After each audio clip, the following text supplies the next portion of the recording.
Spoštovane gledalke in gledalci, dragi gostje, naši dragi partnerji, prisrčno pozdravljeni v prazničnem studiu Hiše Evropske unije v Ljubljani. Danes vas z vami Nataša Šip in Zoran Stančič, vodja predstavništva Evropske komisije v Sloveniji. Hvala vam, da ste se zbrali v tako velikem številu. Pred začetkom še majhen tehnični podatek, da lahko dogodek poslušate v slovenskem ali angleškem jeziku. Tolmačenje si lahko vklopite v spodnjem delu vašega pogovornega okna, desno od deljenja zaslona. V prvem delu bova z gospodom Stančičem tu v studiu predebatirala nekaj aktualnih tem, ki zanimajo tudi vas, kar precej vprašanj ste nam poslali že pred dogodkom. Poskušala jih bova zajeti čim prej. Dodatna vprašanja v drugem delu debate, kamor se boste lahko vklopili tudi vi, pa bomo zasnovali tako, da boste lahko vprašanja zastavljali v klepetu, torej jih zapisali. Če pa se želite tudi v živo javiti v studio, nam pa to lepo prosim, ravno tako napišite ob vašem vprašanju, dodajte samo napis live, zato da bo lahko moderator spustil k zvoku in k sliki. Midva pa kar začniva. Praznični čas je tisti trenutek v letu, ko se umirimo, se zahvalimo vsem partnerjem, potegnemo črto nad opravljenim delom, se posvetimo najbližjim. Snujemo tudi načrte za naprej, tako osebne kot profesionalne. Gospod Stančič, vi obenem zaključujete vaš 5-letni mandat v Sloveniji. Kakšni so občutki? Lep pozdrav vsem skupaj tudi z moje strani. Hvala lepa za to priložnost. Na vsak način konec leta se z mano pri meni poklopil tudi s koncem 5-letnega obdobja dela tukaj v predstavništvu in to so vedno priložnosti za neko bilanco letnega oziroma 5-letnega obdobja.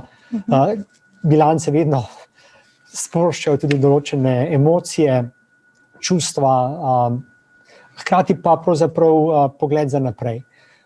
Tako da tukaj zame je to odlična priložnost, da se o tem pogovorimo, kaj smo dosegli.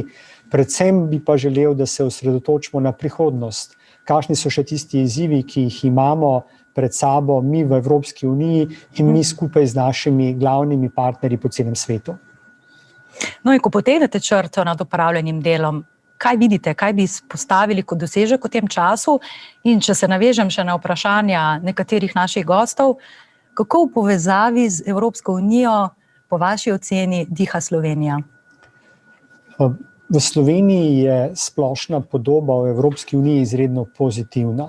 Če pogledamo rezultate dejstva, ki smo jih pobrali prek Eurobarometra, blizu 80% slovenskih državljanov se čuti hkrati tudi državljanov Evropske unije. Podoba evropskih inštitucij je seveda tudi pozitivna, pa tukaj ne mislim postaviti recimo kot primerjavo številke zaupanja v slovensko politiko, slovenske državne inštitucije, ki vemo, da so zelo nizke, ampak zaupanje v evropske inštitucije je bistveno večje, kar je na nek način dobra zgodba. Hkrati pa se mi zdi, da je zelo pomembno, da se zavedamo, da dostikrat slovenski državljani in tudi slovenski različni deležniki, podjetja, različna nevladna združenja cenijo tako predstavništvo Evropske komisije, ker smo zelo veseli in zelo ponosni, pa tudi evropske inštitucije in jih opazujejo na nek način kot določene partnerje, kot posebno, če želite, tudi inštitucije, ki zagotavljajo neko širšo evropsko dimenzijo tudi v Sloveniji. Tako da to je seveda zelo velika odgovorna odloga za Evropsko komisijo, hkrati pa na nek način obveza za nas, da še tesneje delamo z različnimi deležniki v Sloveniji. Mogoče tukaj še pod vprašanje, ki ga je sicer zastavila gospa Žabret iz Državnega zbora. Ali se po vašem mnenju Slovenija dovolj vključuje v delo Evropske komisije? Ali je morda vidna razlika v letih, ko ste prišli v Slovenijo in zdaj, ko ga končujete? Kakšno je vaše mnenje?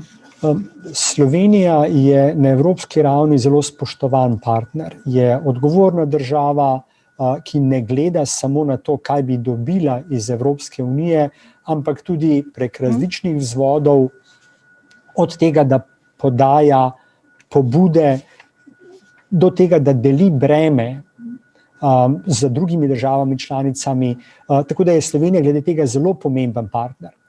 Hkrati pa ugotavljamo, da na nek način državljani pa različni deležniki v Sloveniji še niso ponotranili Evropsko unijo, kar pomeni, da kakšenkrat evropsko politiko, evropske inštitucije dojemajo kot nekaj, kar je v Bruslju, kar je daleč, kar jih ne zadeva direktno, in to je velika napaka. Poglejte recimo rezultate investicij strani recimo kohezijskih sredstev v Sloveniji. Praktično 700 tisoč, torej vsak tretji državljan Slovenije ima dostop do kakovostne vode zaradi tega, ker so evropska kohezijska sredstva spodbujala gradnjo kakovostnih vodovodov. Kar je problem še v Sloveniji, je to, da na nek način državljani čakajo, da se direktive sprejmejo, tudi državne inštitucije dostikrat se prepozno vključijo v oblikovanje evropskih pobud in sooblikovanje predlogov, ki jih pripravi Evropska komisija. Predno pripravimo predlog, recimo nove regulative, opravimo zelo široko posvetovanje, ki poteka dostikrat po internetu, ki je odprto za vse. In tukaj je pomembno, da državljani in tudi interesna združenja zgodaj predstavijo svoje poglede na to tematiko.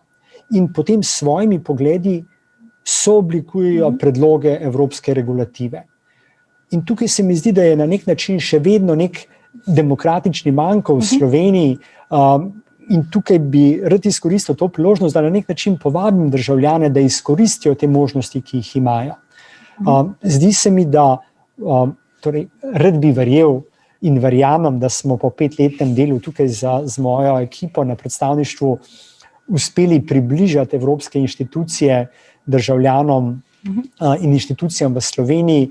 Hkrati bi pa še enkrat rad pozval vse skupaj, da te vzvode uporabijo, ker tukaj na nek način eno dobro artikulirano mnenje enega posameznika lahko ima enako težo kot recimo celotna avtomobilska industrija, ki je težka nekaj 100 milijard na letni ravni v Evropski uniji. Tako da pomembno je, da se tem javnim diskusijam sledi in da se ustrezno zgodaj pripravijo dobri, argumentirani pogledi na določeno temo, ki zadeva državljane ali pa interesna združenja.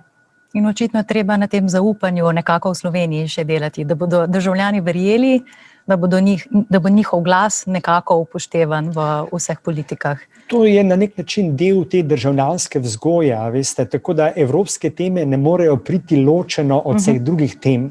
Pomembno je, da se dela na demokratizaciji družbe in demokratizacija pomeni vključevanje posameznikov, nevladnih organizacij, interesnih združenj v sisteme odločanja in oblikovanja politik od lokalne ravni prek državne ravni do evropske ravni. Evropska raven ne more priti kar na koncu, ampak je pomembno, da se državljani zavedajo svojih pravic, ki jih imajo in jih na nek način izkoristijo vsemi izvodi, ki obstajajo.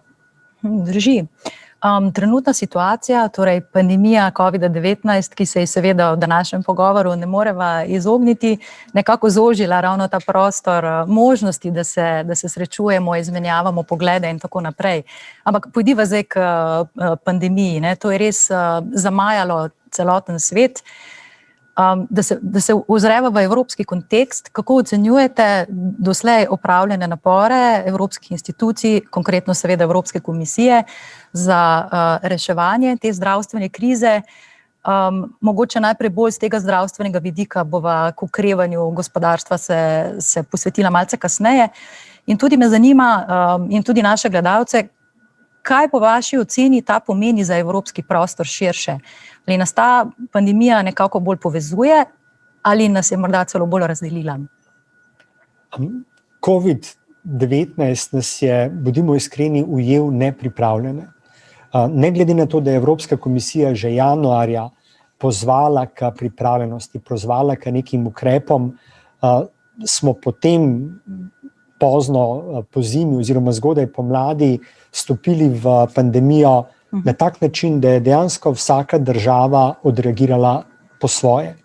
prišlo je do zapiranja, do neusklajenega zapiranja meja, prišlo je do tega, da smo tekmovali med sabo v nakupu osebne zaščitne opreme, ventilatorjev, in videlo se je zelo jasno, da če smo razdrobljeni, če ne delujemo usklajeno, če se ne koordiniramo države članice med sabo, smo šibki, smo občutljivi in smo potem tako ali drugače v nemilosti drugim dejavnikom v svetu. Evropska komisija je potem zelo hitro reagirala, delali smo na tem, da smo vračali državljane z evropsko pomočjo iz tretjih držav nazaj domov. Tudi v Slovenijo smo vrnili na tak način okoli 6,000 državljanov iz tretjih držav nazaj domov. Cela vrsta drugih ukrepov je bila, se mi zdi, zelo pomemben ukrep, tudi to, da smo koordinirali razvoj in inovacije na področju razvoja cepiva. Ne smemo pa pozabiti, da je še vedno področje zdravstva tako ali drugače v domeni držav članic, kar pomeni, da evropski pravni red pravi, da je posamezna država članica odgovorna za organizacijo zdravstvenega sistema.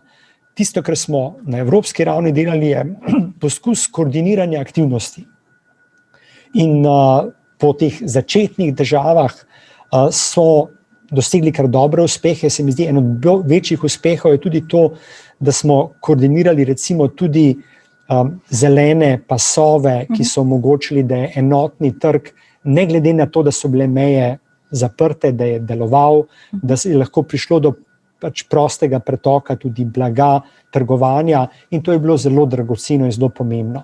Vendar pa še enkrat, kot rezultat izkušnje pandemije iz pomladi in letos jeseni, je jasno to, da moramo delati več na evropskem povezovanju. To ne pomeni, da moramo pristojnosti vzeti strani držav članic in jih prenesti na evropsko raven, vendar je pa potrebno več koordinacije, več sodelovanja, več iskanja nekih evropskih rešitev.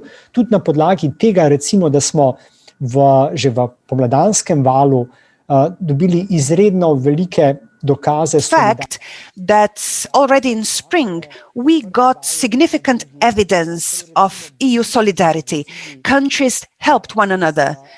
And we know of cases where patients were transported from one country iz Italije v Nemčijo, potem tudi recimo Češka je pomagala, Madžarska in druge države so pomagale Sloveniji pri zaščitni opremi. To je dobro, vendar pa moramo na nek način, na bolj sistemski način delati na temu. Prav zaradi tega je en od pomembnih korakov, ki smo ga naredili v Sloveniji, tudi to, da v Evropski komisiji tudi to, da imamo sedaj skupne rezerve, ki se financirajo z evropskimi sredstvi, s ciljem, da zgradimo rezerve na področju zaščitne opreme in ventilatorjev, ki bi se potem v primeru pomanjkanja lahko razdelili po vseh državah članicah. Še zadnja zadeva glede COVID-19, bi poudaril tudi to, da pri razvoju cepiv smo delali zelo dobro z raziskovalnimi organizacijami. Tudi v Sloveniji so raziskovalne skupine, ko sodelujejo, ko delajo odlično na tem področju. Hkrati pa Evropska unija dela na tak način, da poskušamo zagotoviti dovolj cepiv ne samo za nas, torej za državljane Evropske unije, za EU27, ampak dejansko tudi za vse tiste države, ki nimajo dovolj sredstev, da bi cepiva kupila sama, in še zlasti za naše sosede, za naše partnerje, za države kandidatke in tiste, ki pravzaprav so v postopku približevanja Evropski uniji. Naša logika ni samo Evropa ali pa Evropa prvo, ampak moramo izzive glede pandemije COVID nasloviti na globalni ravni, seveda poskrbeti za evropske državljane, ampak pomagati tudi tistim, ki se ne morejo pomagati sami. In vaš odgovor je v resnici kar precej lepa navezava na vprašanje doktorja Romana Irale z Kemijskega inštituta. ki pravi takole: skupna nabava cepiva je bil velik uspeh EU. Ali Evropska komisija razmišlja tudi o podpori večjemu obsegu testiranja? Gospod profesor dr. Jerala je eden od tistih odličnih raziskovalcev, ki sodeluje odlično v raziskovalnih projektih Evropske komisije. Tako da čestitke njemu osebno za te dosežke. Hkrati pa to točno področje testiranja. Do zdaj je Evropska komisija že pripravila celo vrsto nekih smernic. Mi ne smemo o tem izključno odločati, ampak lahko pomagamo državam članicam z nekimi usmeritvami, z nasveti. Pripravili smo recimo smernice za cepitev, kako tudi pozvali smo jih, da organizirajo službe za cepitev. Pri masovnem testiranju pa teh smernic do sedaj še nismo pripravili. Tako da tukaj pač bomo videli, kakšne bodo potrebe, če bodo potrebe, in tudi pravzaprav neke iniciative strani držav članic, lahko te stvari preučimo in se o tem odločimo. Naša glavna prioriteta je bila zdaj v tem najbolj aktualnem obdobju, da pomagamo državam članicam z usmeritvami pri cepitvah, tako da smo te zadeve že pripravili in določene države članice so zelo hitro odreagirale in imajo pravzaprav cel sistem že pripravljen. Mogoče samo še toliko o pandemiji. V tem času smo bili priča tudi kar nekako pandemiji ali infodemiji, torej pandemiji lažnih informacij. Lahko mogoče nekaj besed zaupate še, kako se v Evropski komisiji spopadamo s tem? Vedno je obdobje krize tisto obdobje, ki sproži za sabo veliko dezinformacij ali pa tudi veliko zlonamernih poskusov, če želite, tudi ekonomskega izkoriščanja tega stanja. Tako da smo na ravni Evropske unije usklajeno delovali za bojem proti dezinformacijam, pa še enkrat bi rad poudaril, da tudi te dezinformacije dostikrat se razvijajo na različnih ravneh. Na eni ravni zelo lokalno, s tem, da se širijo napačne novice. Hkrati imamo pa v določenih državah tudi ciljane dezinformacije, ki prihajajo izven Evropske unije s ciljem destabilizirati celotni sistem. Tako da tukaj Evropska komisija dela na tem področju usklajeno, pomaga državam članicam. Hkrati se tudi s spletnimi platformami dogovarjamo, imamo dogovorjene vzvode za odstranjevanje zlonamernih vsebin ali pa tudi teh, da rečem, informacij oziroma ponudb za prodajo čarobnih cepiv, ki bodo rešila vse in podobno. Tako da tukaj posamezna država članica sama ne mora delovati na digitalnem trgu, zaradi tega, ker je ta odprt. Treba je delati na evropski ravni skupaj, ker le skupaj lahko na nek način prepričamo oziroma pritisnemo na te velike digitalne igralce, Facebook, eBay, Amazon, da odstranijo škodljive vsebine, ki ne bi bile v interesu, torej tiste vsebine, ki so v nasprotju z našimi evropskimi vrednotami in v nasprotju z dejstvi, znanstvenimi dejstvi. No, pa podi pa zdaj še k svežnju za okrevanje po pandemiji, Next Generation EU. Kar naporna pogajanja, dolgo so trajala, zdaj smo končno imamo dogovor. Govorimo res o orjaških sredstvih, ki bodo na voljo za okrevanje in pri čemer dajemo poseben poudarek na zelenem in digitalnem prehodu. S tem so povezana tudi nekatera vprašanja, ki zanimajo naše gledalke in gledalce. Pa začniva z vprašanjem dr. Polone Domadenik z Ekonomske fakultete v Ljubljani. Kako bi lahko finančne vire, ki so na razpolago preko različnih mehanizmov EU, bolje izkoristili za ključne razvojne projekte v Sloveniji? Najprej, da poudarim, da dosežek in dogovor, ki ga imamo sedaj z evropskim proračunom in dvema stebroma, tako večletnim finančnim okvirjem, kot tudi z Next Generation EU, so ključni dosežki. Denarja bo dejansko ogromno na razpolago. Tako da imamo na nek način pred sabo enkratno priložnost, da ta sredstva, ki bo vse skupaj več kot 1800 milijard na evropski ravni, ob tem so pa še potem razni kreditne linije, bodisi držav članic ali pa Evropske investicijske banke, ob tem še ta sproščeni okvir glede državnih pomoči. Skratka, denarja se mi zdi, da bo na vsak način ogromno. Kar pa je glavni izziv sedaj, je to, kako ta sredstva pametno izkoristiti. In na nek način pomagati gospodarstvu, družbi za pameten izhod iz krize. Ne zato, da bi se vrnili na enako stanje, ko smo ga imeli dejansko pred 9 meseci, ampak da bi izkoristili ta sredstva tudi za naslavljanje ključnih izzivov, ki jih imamo.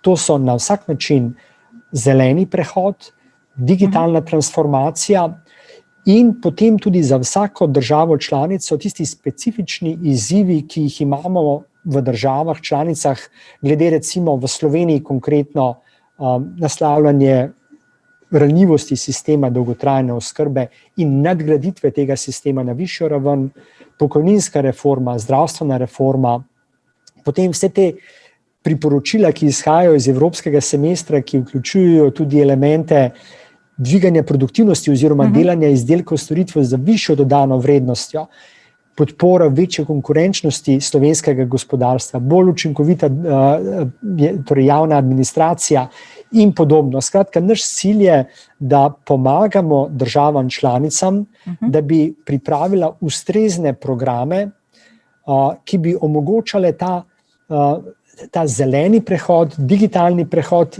in naslavljanje teh izzivov, ki sem jih omenil prej, ki so jasno opredeljeni v evropskim semestrom. Moram poudariti, da je dejansko žogica na strani posameznih držav članic. Tako da države članice so tiste, ki pripravljajo nacionalne programe črpanja sredstev po različnih teh, da rečemo, vojnicah. Te nacionalne programe bodo morale predložiti Evropski komisiji v pregled. Največji izziv je dejansko ta novi program Next Generation EU oziroma program za okrevanje in odpornost. Slovenija bo imela tukaj precej denarja, dobrih 5 milijard, bodisi povratnih ali pa nepovratnih sredstev na razpolago in moramo pripraviti dobre programe. Pogovori med Evropsko komisijo, pa tukaj ne mislim zgolj predstavništvom Evropske komisije, ampak tudi generalnimi direktorati v Bruslju potekajo dejansko zelo intenzivno za 4 mesece. Evropska komisija pričakuje osnutek programa nekako v kratkem tudi v Bruslju in v tem programu bodo opredeljeni vse te priložnosti oziroma konkretni projekti, ki jih Slovenija želi pripraviti za naslednja leta. Za nas je ključno, da bodo projekti konkretno naslavljali te izzive. Zelo pomemben je pa tudi ne samo končni rezultat, ampak tudi postopek do tega končnega rezultata teh predlogov projektov. Kar si mi želimo v Evropski komisiji je, da se v pripravo tega programa vključijo vsi deležniki v Sloveniji na najširši možni ravni. Nevladne organizacije, gospodarstvo, pa ne zgolj da rečem s tistimi načelnimi pogovori, ampak zelo konkretnimi pogovori o vsakem projektu posebej, ker si želimo, da bojo vključeni te deležniki v te pripravo teh projektov, ker bomo na ta način dobili tudi zagotovilo, da bodo projekti dobro premišljeni, da bodo šli v pravo smer in da bo potem tudi ustrezno realizirani od začetka, od koncepta pa do končne izvedbe. Morda na tem mestu še pod vprašanje Stanislave Zadravec, Združenja bank Slovenije, ki sprašuje, kje v okviru teh strateških razvojnih prioritet vidite konkurenčne možnosti slovenskega gospodarstva in ekonomskih politik? Slovensko gospodarstvo je konkurenčno, dela hitro, je zelo odzivno. Poglejte recimo zdaj za 3 let, torej sporazumom za sodelovanje oziroma za trgovino, gospodarsko sodelovanje s Kanado. V zelo kratkem času je slovensko gospodarstvo izkoristilo te priložnosti in za 25% povečalo izvoz v Kanado. Skratka, je neko agilno gospodarstvo, ko se hitro odziva na priložnosti, ki jih ima. Hkrati pa je dejstvo to, da slovensko gospodarstvo dobro izkorišča enotni trg. In priložnosti so, Pomembno je pa to, da izzivi, ko so, je še vedno, da je veliko izdelkov, storitev z relativno majhno dodano vrednostjo na zaposlenega. Pomembno je, da je visokotehnoloških proizvodov relativno malo, premalo je sodelovanja med raziskovalnimi organizacijami, inštitucijami znanja in gospodarstvom.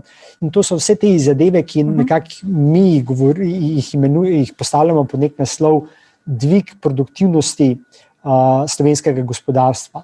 Pa rad bi poudaril, da dvig produktivnosti ne pomeni delati več, ampak pomeni delati bolje, delati izdelke, storitve z višjo dodano vrednostjo in hkrati tudi ohranjati socialni model v Sloveniji. Tako da tukaj se mi zdi, da so v to smer si želimo v skladu s priporočili Evropskega semestra, da bi šlo slovensko gospodarstvo tudi v prihodnje. Velja. Kot sva že omenila, je zeleni dogovor, se pravi zelena transformacija Evrope postala osrednja razvojna strategija Evropske unije in tudi zelo pomemben del v tem svežnju za okrevanje in naslednjem 7-letnem proračunu Evropske unije. Ampak zdi se, da je pandemija kar nekako zasenčila napore boja proti podnebnim spremembam.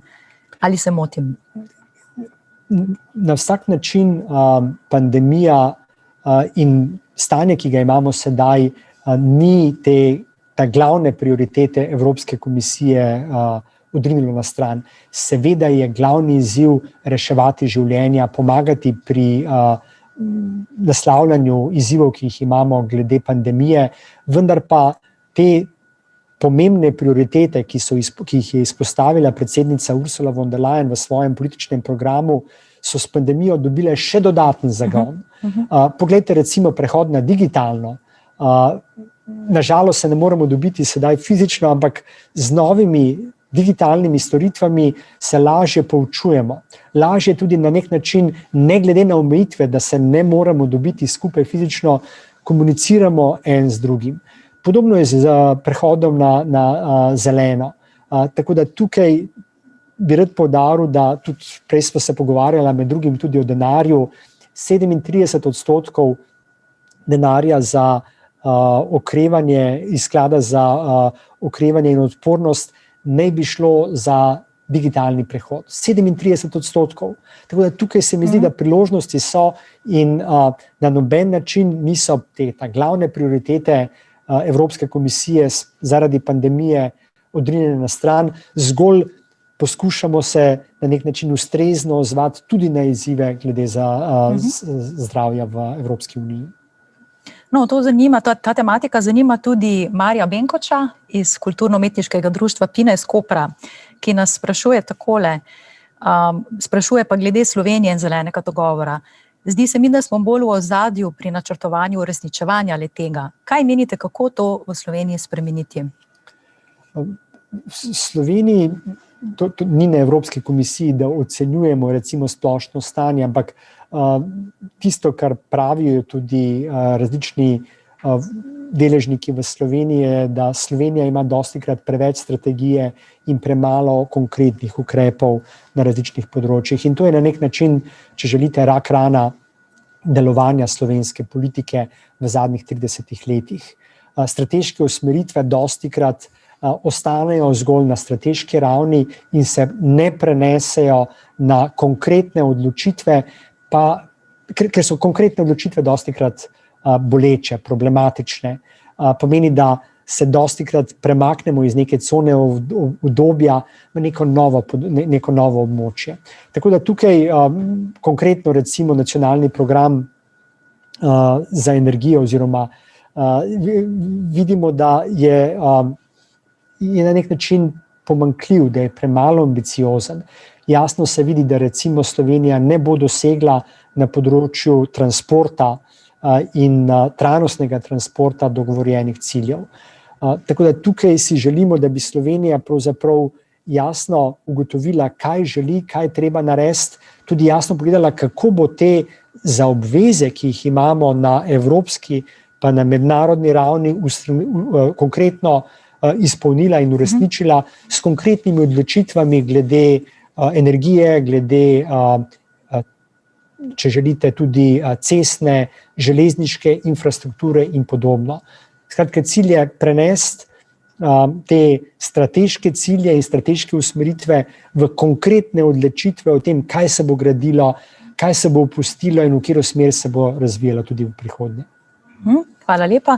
No, naj vsem gledalcem povem, da sicer pri društvu PINA v Kopru deluje tudi ena od lokalnih informacijskih točk Europe Direct v Sloveniji. To je evropska mreža, ki skrbi za boljšo obveščenost o Evropski uniji v lokalnem okolju, skrbi za predstavitve, dela z lokalnimi mediji, šolami, organizacijami, gospodarstvom in tako naprej. Tako da je zdaj res čas, da midva najin uvodni del pogovora zaključiva in povabiva k besedi tudi najine gledalke in gledalce, predstavnike številnih organizacij, ki ste se prijavili na dogodek. Preden pa vaša vprašanja slišimo v živo, si poglejmo še kratek video nagovor veleposlanika Zvezne republike Nemčije v Sloveniji, gospoda Adriana Pollmanna. Lepo prosim. Dear Zora, I could use this address to talk about the outstanding job that you have done as the EU Commission's representative here to Slovenia. I could enlist all the important issues that you worked on and that you promoted further, such as climate, migration, digitalization, or productivity. I could name all the networks that you have established here, both with Slovenian authorities as well as representatives of organizations and civil society. But what I really want to do is to say we're going to miss you and to thank you for being the good friend and colleague that you were. I personally benefited greatly from you being there when I needed your advice, and I guess that's true for many of us. So now you're on to your new position to Brussels at a time where the European Union is in quite some troubled water. So it's good to know that you have experienced of sailing against strong winds and that you know how to keep the boat on course. It is a consolation to know also that the Commission, in its wisdom, put you in a position that will allow you to come back to Slovenia more often in the future to work on and prepare for the European semester that is going to be the EU presidency of Slovenia starting summer of next year. We wish you all the best, you and your family, that you stay healthy and that you succeed in your future endeavors. And we look forward to seeing you here again and talk about the important issues that bind us and to discuss the challenges that lie ahead of us. And rest assured, we will always be here with you when you come here, and we will welcome you with open arms. Thank you and all the very best. Danke und auf Wiedersehen. Hvala lepa gospodu Pollmannu za te lepe spodbude. Thank you very much, Mr. Pollmann, for your kind words. Mislim, da še čakamo, da virtualni škrat prvega gledalca oziroma gledalko spusti v najin virtualni studio, zato bova nadaljevala z vprašanjem, ki smo ga dobili preko spleta, in sicer vaš komentar na zaključevanje pogajanj med Evropsko unijo in Združenim kraljestvom. Najprej hvala lepa, Adrian, za tako prijazne besede. Zares mi je bilo veselje, da sva tako dobro sodelovala, ne samo s tabo, ampak tudi vsemi predstavništvi držav članic tukaj v Sloveniji in tudi vsemi veleposlaniki iz držav kandidatk in drugimi veleposlaniki, ki so tukaj rezidenti v Sloveniji. Brexit je žalostna zgodba. Brexit je žalostna zgodba in se mi zdi, imamo stanje, kjer oboje izgubljamo. Izgublja tako Združeno kraljestvo kot Evropska unija, vendar pa na vso srečo, gledam zelo evropocentrično, če želite, bo škoda za nas, za Evropsko unijo, prav zaradi naše velikosti bistveno manjša, kot bo škoda za Združeno kraljestvo. Ampak ne glede na to je naš cilj Evropske komisije je še naprej se pogajati v dobri veri z Združenim kraljestvom, ne glede na to, da je čas že zares na koncu. Mi še vedno z dobro vero gremo v pogajanja, hkrati pa ne želimo pristati na to, da bi bil rezultat morebitnih pogajanj na škodo naših interesov. Skratka, mi kot Evropska komisija moramo zaščititi interes Evropske unije, držav članic in na tem delamo. Tako da države članice so redno obveščene o poteku pogajanj, praktično povratna informacija o tem poteka na dnevni ravni z državami članicami. Upamo, da bomo nekaj naredili na tem področju. Hkrati je pa zelo pomembno, da smo pripravljeni tudi na stanje, če ne bomo imeli dogovora. Tako da 1.1.2021 bojo odnosi z Združenim kraljestvom drugačni kot zdaj. Upamo, da bomo imeli dogovor, če pa ne bomo imeli dogovora, pač pa se moramo pripraviti za to najslabšo možnost. Velja. Hvala za vaš odgovor. Jaz med tem sprašujem in gledam, če je kdo z nami že morda v živo. Ali imamo kakšno vprašanje v živo? Mislim, da ja, počakajmo nekaj trenutkov. Breda Kutin, Zveza potrošnikov Slovenije. Lepo pozdravljeni. Lepo pozdravljeni. Mogoče se bom malo ponavljala. Najprej bi se posebej zahvalila vam in vašemu predstavništvu, ker mislim, da smo izjemno dobro sodelovali v tem obdobju in odpirali pomembne teme in si želim takšnega sodelovanja tudi vnaprej. Lahko rečem, da imamo tudi z Evropsko komisijo v Bruslju ali direktno ali pa prek naše Evropske potrošniške organizacije bil zelo dobro sodelovanje. Zatika se pa v Sloveniji. Evropska komisija je zelo jasno postavila, posebej predsednica, stališče, da ni okrevanja gospodarstva brez okrepitve zaupanja potrošnikov. V Sloveniji dialoga glede covida pa vloge potrošnikov, niti zelenega dogovora, niti digitalne transformacije ni. Preprosto molk. Imate kakšen predlog, kako to premakniti? Mi smo bili zelo, zelo aktivni, posebej v prvem delu, poskušali sodelovati pri iskanju rešitev. Zdaj nam pa kar malo manjka energije. Kaj pravzaprav še poskusiti, če je odgovor ali ne, ali ga pa sploh ni? Hvala lepa, gospa Kutin. Najprej hvala lepa za prijazne besede do predstavništva Evropske komisije. Tudi mi smo vas dojemali kot pomembnega partnerja v naših pogovorih in skupnih prizadevanjih. Rad bi vam tudi zagotovil, da ne glede na to, da odhajam z tega delovnega mesta, predstavništvo Evropske komisije ostaja predano zavezi za sodelovanje z vsemi, torej nevladnimi organizacijami, vladnimi organizacijami, državnim zborom, ki se prizadevajo in ki delajo v skladu z temi evropskimi vrednotami. Tako da pri nas v tej hiši boste imeli še vedno partnerja za naša v naših skupnih prizadevanjih. Glede vaših kritičnih opazk pa bi rad povedal, da vas popolnoma razumem, hkrati pa na nek način Evropska, torej moja inštitucija je postavljena v tak položaj, da takrat, ko imamo močne pravne osnove za ukrepanje ali pa za opozarjanje, to tudi naredimo. Dosti je pa odvisno od, če želite, od ravni demokracije v državi. Tako da tukaj se mi zdi, da je treba še marsikaj narediti v Sloveniji. Kar vam lahko zagotovim je takrat, da če v tistih primerih, ko ugotovimo, da recimo obstaja določen pravni red na evropski ravni, ki zaobvezuje državo članico, da pelje pogovore z nevladnimi organizacijami, pa tega recimo ne dela, bomo izkoristili vse vzvode od neformalnih pogovorov, pa da tudi recimo trših prijemov za tega, da se bi zadeve zapeljale v pravno smer.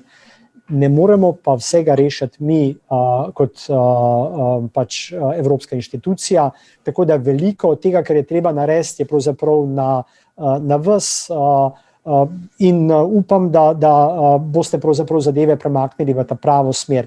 Prava smer je pa več sodelovanja, več pogovarjanja, več poslušanja različnih deležnikov z različnimi mnenji in na podlagi tega potem oblikovanja skupne poti za naprej. Tako da jaz vam v tej smeri priporočam, v tej smeri delajte naprej, Povežite se z predstavništvom, z Evropsko komisijo in upam, da bomo zadeve premaknili v pravo smer. Hvala lepa.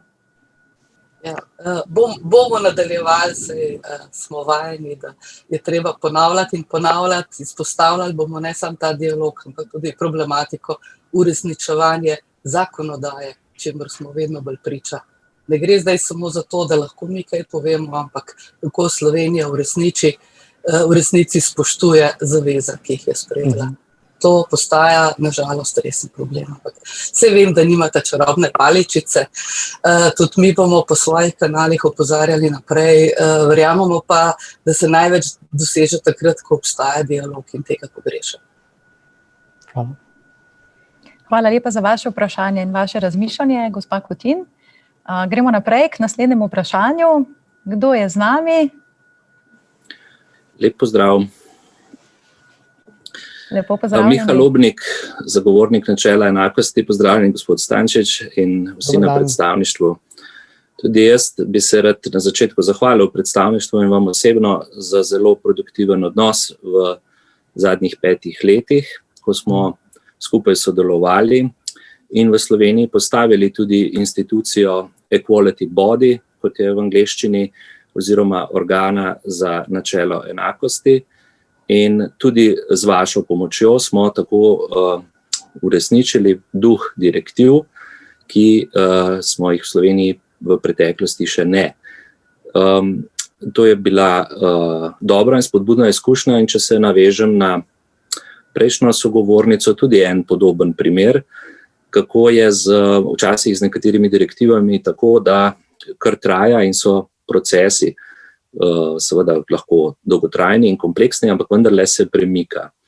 V zvezi z našim delom so zelo pomemben signal strategije Evropske komisije, boja proti rasizmu, vključevanja Romov, LGBTIQ+ pravic in me zanima, kako gledate na perspektivo teh dokumentov, ki jih je Evropska komisija v zadnjem delu tega leta sprejela, predstavila, kaj nam bodo prinesli. In seveda na koncu vse dobro pri vašem delu še naprej in hvala za vašo podporo. Hvala, gospod Lobnik. Najprej čestitke za to, da ste v kratkem času postavili inštitucijo zagovornika na tako visoko raven, tako da iskrene čestitke za odlično opravljeno delo. Glede širše tematike pa bi rad poudaril, da zadnje čase v Sloveniji opažamo, da se je raven javnega diskursa znižala, vse več je sovražnega govora, vse več je odkritih verbalnih napadov na bodisi neodvisne medije ali pa na pripadnike manjšin. Vidimo celo odkrito rasistične izjave, ki prihajajo dostikrat tudi z vrha in to ni dobro. Kot veste, kot ste dobro izpostavili, je Evropska komisija sprejela strateške dokumente, nazadnje tudi glede LGBTIQ+ skupnosti. Vendar pa problem, ki ga imamo, je to, da so te strategije sprejete na evropski ravni, hkrati jih je pa treba prenesti v vsakdanje življenje. In tukaj se mi zdi, da Bruselj sam tega na noben način ne bo mogel narediti. Tukaj je pravzaprav izziv na strani držav članic, na strani ne samo državnih oblasti, ampak tudi lokalnih oblasti, izobraževalnih sistemov, nevladnih organizacij, da se skupaj prizadevamo za to, da bomo živeli in delali v skladu z evropskimi vrednotami. Enakopravnost, enakost med spoloma, zaščita manjšin, vladavina prava, enakost pred pravnim sistemom. In tukaj se mi zdi, da v Sloveniji je še marsikaj za narediti. Rad bi poudaril še to, da Evropska komisija spoštuje vaše delo in hkrati na vas računa v skupnih prizadevanjih za to, da bomo Evropsko unijo, Slovenijo zapeljali v pravo smer tudi v prihodnje.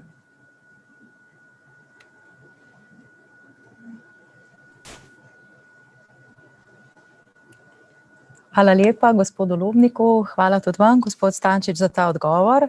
Mislim, da ta trenutek nimamo nobenega novega vprašanja, jih imamo pa še nekaj na zalogo. In sicer vprašanje povezano z predsedovanjem. Kar nekaj sicer je, ampak očitno ljudi zelo zanima, kaj menite, ali bo predsedovanje še v Sloveniji v drugi polovici naslednjega leta še vedno v znamenju pandemije in ali, oziroma kako se tako Slovenija kot tudi Evropska komisija pripravlja na to, da bo predsedovanje potekalo bodisi v živo, bodisi digitalno. Kaj bo v drugi polovici naslednjega leta, je v tem trenutku zelo težko reči. Tudi nisem strokovnjak na tem področju glede valov pandemije. Govori se o tretjem valu, ki ne bi bil januarja, februarja 2021. Upamo hkrati tudi, da bodo konkretni rezultati do takrat tudi zacepljeni. Tako da Slovenija, tako da v tem trenutku govoriti, ali bo slovensko predsedovanje po večini digitalno, tako kot je sedaj nemško predsedovanje svetu EU, ali bo pa že več priložnosti za fizična srečanja, je za zdaj še zelo v zraku. Tako da hkrati bi pa rad poudaril, da Evropska komisija dejansko dela z roko v roki s triom predsedovanja s Portugalsko, Nemčijo in Slovenijo. Tudi prepričani smo, da bo Slovenija, ne glede na to, da je sedaj še težko reči, kakšne bojo pandemiološke razmere v tistem času, da bo slovensko predsedovanje dobro opravilo delo. Slovenija je vedno slovela kot dobra organizatorka odličnih dogodkov, hkrati pa se mi zdi, da imamo nekaj v sebi, da znamo tudi v primeru nekih hitrih, nenavadnih zadev dobro improvizirati in najti ustrezne rešitve. Tako da tukaj sem prepričan, da bodo zadeve potekale v redu in tudi, da bo Slovenija v tem triju odigrala zelo pomembno vlogo v ciklu predsedovanja. Kar nekaj tematik bo aktualnih v tistem času, kaj ne? Med drugim recimo čakamo na začetek konference o prihodnosti Evropske unije, kjer naj bi tudi Slovenija v okviru predsedovanja odigrala neko vlogo. Slovenija je zelo jasno izpostavila določene prioritete, ki so popolnoma usklajene s tistim, kar pripravlja Evropska komisija, od kibernetske varnosti, pripravljenosti na take nenavadne dogodke, kot je pandemija, zeleno, digitalno, pa do tudi želi pripraviti vrh o Zahodnem Balkanu, kar je zelo pomembno. Eno od mejnikov, ki bo pa imela Slovenija, je pa tudi praktično predzadnja visoka konferenca o prihodnosti Evrope.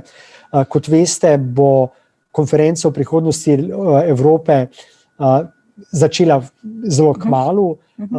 Poročilo konference pa ne bi bilo pripravljeno do poletja 2022.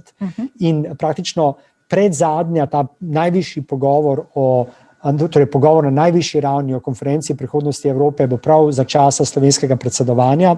Ob tem bo pa še zelo, zelo veliko manjših dogodkov, ki bodo potekali v lokalnih skupnostih z različnimi deležniki po vseh državah članicah, tako da tukaj bo priložnosti za artikuliranje pogledov, v katero smer želimo iti, še zelo veliko. Hvala lepa. Vračam se k publiki. Ali imamo še koga, ki bi vprašanje zastavil živo? Dobrodošli v naši družbi.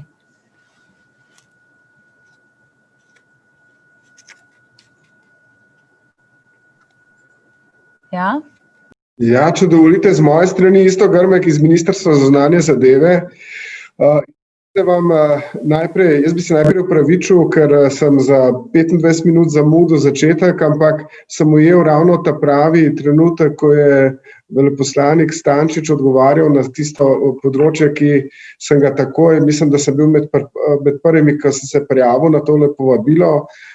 Zoran, hvala lepa za vse komentarje in za tvoje sodelovanje v procesu Brexita. Veš, da naš portfelj je, da tudi to komuniciramo neposredno z slovenskim gospodarstvom in seveda zgodba še ni zaključena in verjetno se bo zaključovala 30 ali pa, kot se kaže, se bo zaključovala, če se bo v kakršnekoli obliki 30. ali 31. decembra. Zahvalil bi se ti za res konstruktivno sodelovanje, vsaj na področju gospodarske in javne diplomacije. Mislim, da lahko tudi v imenu ministrstva, tukaj vidim, da ni nobenega drugega kolega prijavljenega, tako da res in vemo in na naši in na strani EAS in EU-ja, da se bo to naše sodelovanje še nadaljevalo. Imamo največji predsedovanje Svetu Evropske unije, da pa ne bi bil samo formalen, bi pa tudi eno vsebinsko stvar izpostavil. And from here on I will continue in English. I would like to raise the issue of a very specific and very actual issue with regard to Postavil bi vprašanje, ki zadeva cepljenje. Foreign diplomats against the COVID-19 in Slovenia. So I think also we know that and we are very satisfied how this common action on the EU27 level regarding the providing the vaccination in the member countries for the population. And definitely, is there any kind of coordinated action also for the foreign citizens and for the diplomats about the vaccination? We know that you need 2 shots for that, and so I was just on the meeting discussing these issues because Slovene diplomats which will come, for example, for holidays to Ljubljana, will get a vaccination, but they need to stay 2 or 3 weeks because they need not only the first shot but also the other one. So my simple question to you is, and I didn't put it in advance, do you know something about this coordinated action also about the foreign citizens, or if Slovenes live, for example, in Belgium or in Netherlands, how this vaccination will be provided also for these foreign citizens, but on the other hand, the EU citizens? So very specific. I was general at the beginning. Thank you for all the things that you answered regarding the Brexit. And to finish in a protocol way, I really wish you. I would like really to thank you for such a perfect cooperation in your term in Ljubljana, and we are looking forward to our future cooperation also. And we congratulate you for the new obligations that you have in Brussels. Thank you. Hvala lepa. Hvala lepa, Iztok, za tvoje prijazne besede. Thank you very much, Iztok, for your kind words, for me too. S tabo osebno in s svojimi sodelavci, tako da se mi zdi, da smo skupaj veliko naredili. Očitno takrat, ko si bil ko te ni bilo na tem srečanju, sem omenil tudi CETO, tako da tukaj se mi zdi, da odlično sodelujemo. Še enkrat zagotovilo za to, da bo predstavništvo delalo na enak način še naprej, ne glede na to, da bom jaz s 1. januarjem naslednje leto na drugem delovnem mestu. Glede konkretnega vprašanja, glede cepiv za tuje diplomate, jaz sem bil v tesnih pogovorih z tvojim ministrstvom o tem, kako bi Slovenija zagotovila ustrezna cepiva za vse diplomate, ki so tukaj v Sloveniji. Tako da o tem se pogovarjamo s tvojimi sodelavci na ministrstvu. Hkrati pa poudarjam, da neke evropske usmeritve na tem področju nimamo. Tisto, kar delamo pravzaprav na evropski ravni, je to, da usmeritve, ki jih imamo, so take, da bi pravzaprav cepiva bila zagotovljena za vse rezidente, ne glede na državljanstvo in ne glede na to, kakšne imajo zdravstvena zavarovanja in podobno. Kar si pa želimo, seveda, je pa to, da so na določen način tudi določene kategorije zaposlenih posebno izpostavljene glede možnosti okužbe, in verjetno je ena od kategorij delovnih mest tudi kategorija diplomatov, ki so bolj izpostavljeni možnostim za okužbo. Tako da tukaj glede tujih diplomatov, ki so v Sloveniji, seveda računam na podporo in sodelovanje z Ministrstvom za zunanje zadeve in Ministrstvom za zdravje v Sloveniji. Glede teh širših usmeritvah pa mislimo, da tisto, kar imamo že sedaj na razpolago, pomaga državam članicam pri konkretnih odločitvah za to, da se najdejo ustrezne rešitve za vse lokalno pozicionirane diplomate. Hvala lepa in se veselim sodelovanja tudi na mojem prihodnjem delovnem mestu s tabo in tvojimi sodelavci. Hvala lepa, gospod Grmek. Zelo hitro se bližamo koncu, Zoran. Moram reči, da je zelo prijetno klepetati tule s tabo v studiu, z vami. Za vse, ki tega ne veste, z Zoranom sva sicer sodelavca tukaj na predstavništvu, tako da upam, da ne zamerite malce bolj osebnega nagovora. Skratka, prihajava k koncu, ampak kljub vsemu, ker imamo še kar nekaj vprašanj, tudi o prihodnosti Evropske unije, dajva zadnje minute nameniti temu. In sicer, ali bi kazalo, po vašem mnenju, prihodnje pristojnosti Evropske komisije še ukrepiti, katere bi to bile, ali to ocenjujete, da je realno? In nekoliko širše, to pa je vprašanje gospoda Avblja z Nove univerze. Če gledate v prihodnost Evropske unije, ali bo ta kdaj, po vašem mnenju, postala ustavna skupnost ali bo ostala hibridna mednarodna organizacija? Konferenca o prihodnosti Evrope ne bi nekako naslovila dva različna sklopa vprašanj. Prvi sklop vprašanj je recimo temu institucionalen, torej kako recimo povečati vlogo Evropskega parlamenta v celotni tej evropski konstrukciji. Vprašanje, ki je že nekaj časa na mizi je, kako omogočiti, da bi Evropski parlament imel pravico do zakonodajne pobude. Tega v trenutku nima, izključno pravico do zakonodajne pobude na evropski ravni ima Evropska komisija, za razliko recimo od nacionalnih sistemov. Potem, kako pripraviti transnacionalne liste za evropske volitve, kako bolje opredeliti postopek špicen kandidata za imenovanje oziroma izbor predsednika Evropske komisije in podobno. Vendar so pa te teme na nek način bližje, če tako rečem, specialistom ali pa celo politični eliti, ker gre za neko razmerje moči znotraj te evropske konstrukcije. Na drugi strani so pa vse te druge teme, ki so pa v srži evropske, ki so pa vrednote, gospodarski razvoj, položaj Evrope v svetu, evropski socialni model, pravice državljanov in podobno. Skratka, vse te zadeve, ki so, da rečem pa, s katerimi se pa soočamo na dnevni ravni, kako zagotoviti ustrezno kmetijsko politiko, kako zagotoviti zdravo hrano in podobno. Skratka, cela vrsta nekih politik, ki je vsaka posebej zelo pomembna in hkrati vsaka posebej pravzaprav specifična za posamezne skupnosti. Tako da tukaj mislim, da je glavni izziv, ko bomo imeli v konferenci o prihodnosti Evrope, kako uskladiti pravzaprav te dve nek način različni temi, ne? Ena visoko politična, druga pa tista zelo konkretna, ki je pomembna za državljane. Če pogledamo glede te visoko politične teme, jaz mislim, da na dolgi rok je na vsak način jasno, da bomo morali več zadev reševati na evropski ravni. Tudi izkušnje z te pandemije, ko imamo, so take, da nam kažejo, da moramo več se povezovati med sabo, več koordinirati držav članic. To ne pomeni prenesti vse pristojnosti sedaj na evropsko raven, ampak povezovanje mora biti večje, mora biti hitrejše, mora biti bolj organsko.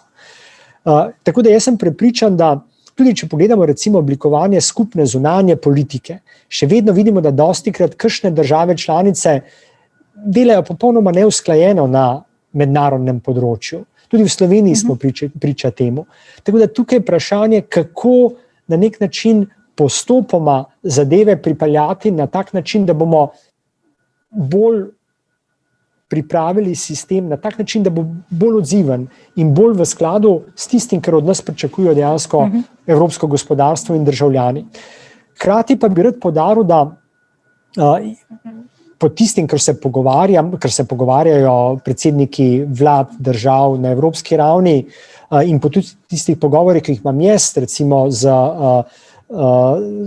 predsednikom vlade Slovenije smo se pogovarjali pred 2 dnevi tudi o konferenci o prihodnosti Evrope. In eksplicitno je bilo rečeno, da Slovenija nima nobenih ambicij, da bi šla v odpiranje Lizbonske pogodbe, torej pomeni neko novo institucionalno krepitev na evropski ravni, zaradi tega, ker ocenjuje, da ima največ, torej da že sedanja pravna ureditev omogoča močnejše krepitve na tistih področjih, kjer interes obstaja.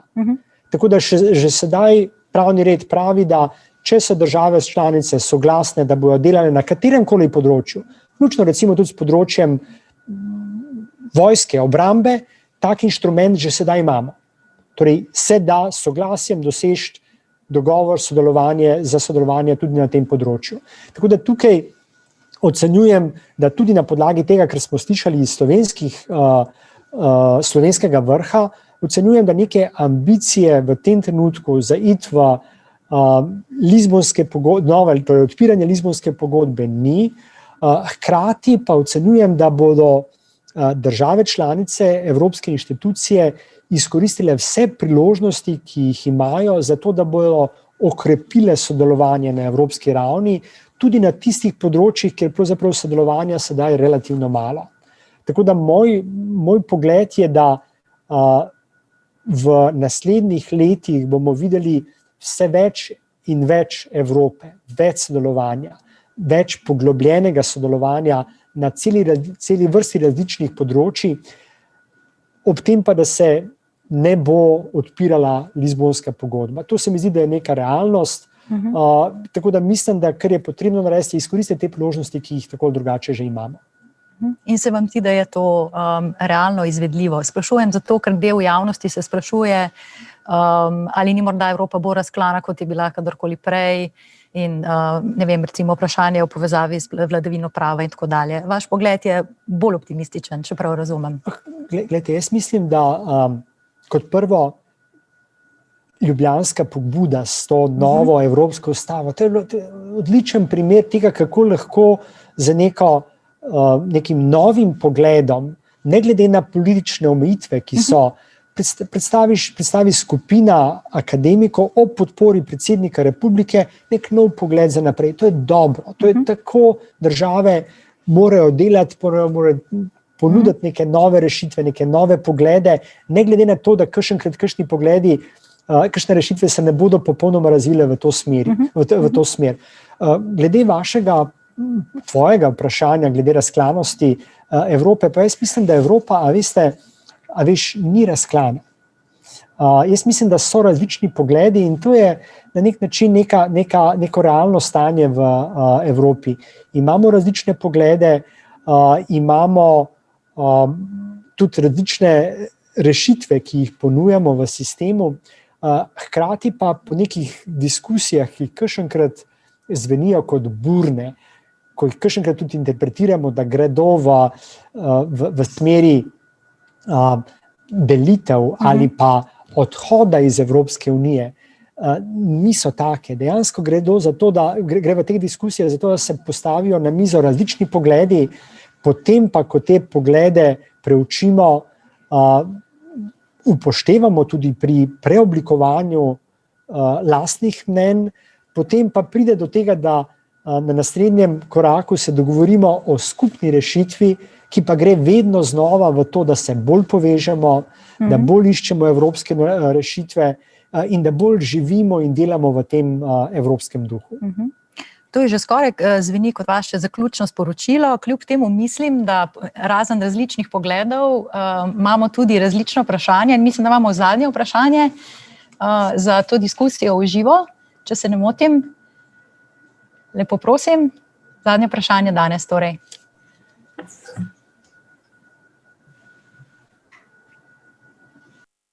Well,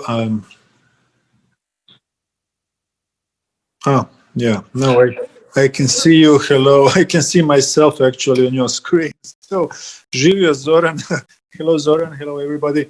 Yes, the time is short, so I thank you for giving me the possibility to say a few words to thank Zoran for his excellent really work heading the Commission representation in Ljubljana, and more specifically, and that is why I really wanted to say it in public or in the air, for his great help during the Croatian presidency of the Council of the European Union, when also because of the coronavirus and all the problems that we had in the first half of this year, I really used the hospitality of the Commission and forthcoming approach of Zoran to do the most in those really very exceptional circumstances that we had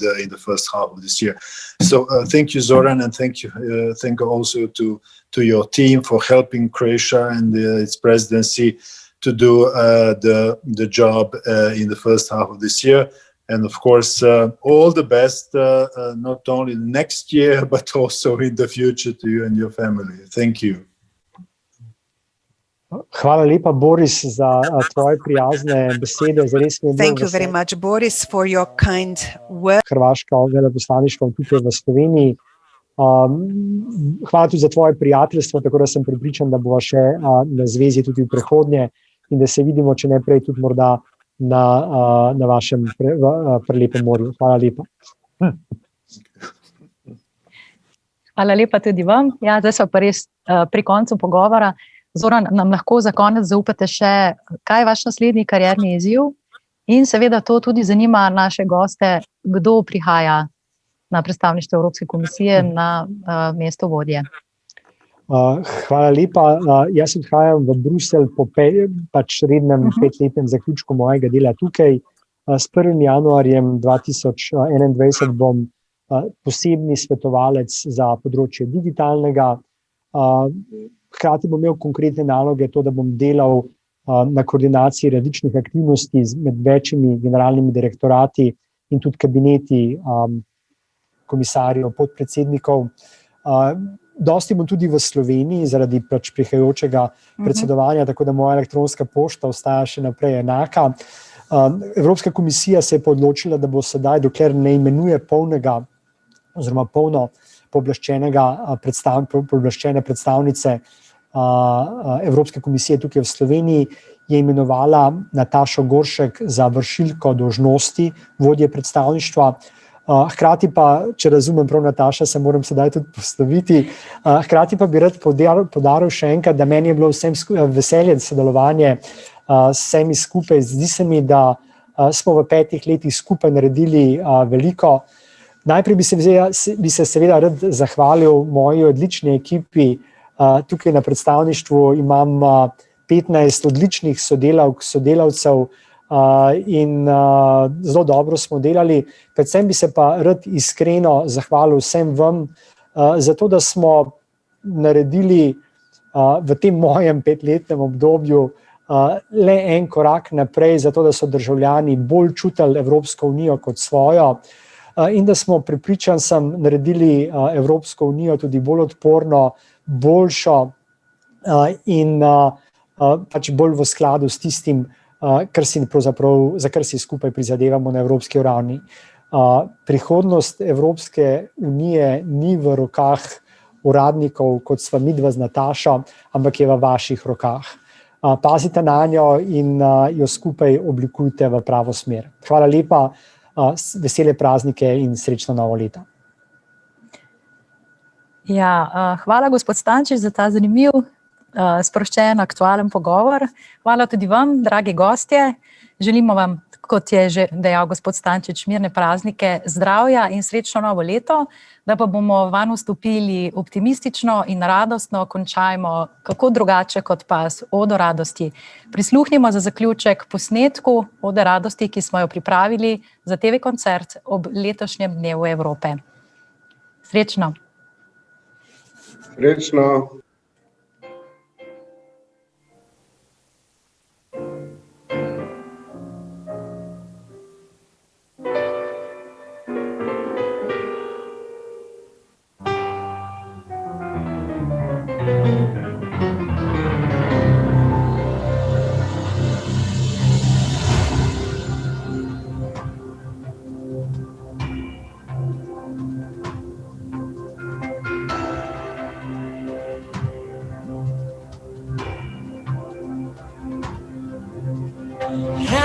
Milost od Boga, edina ščirka ti je Elizijska.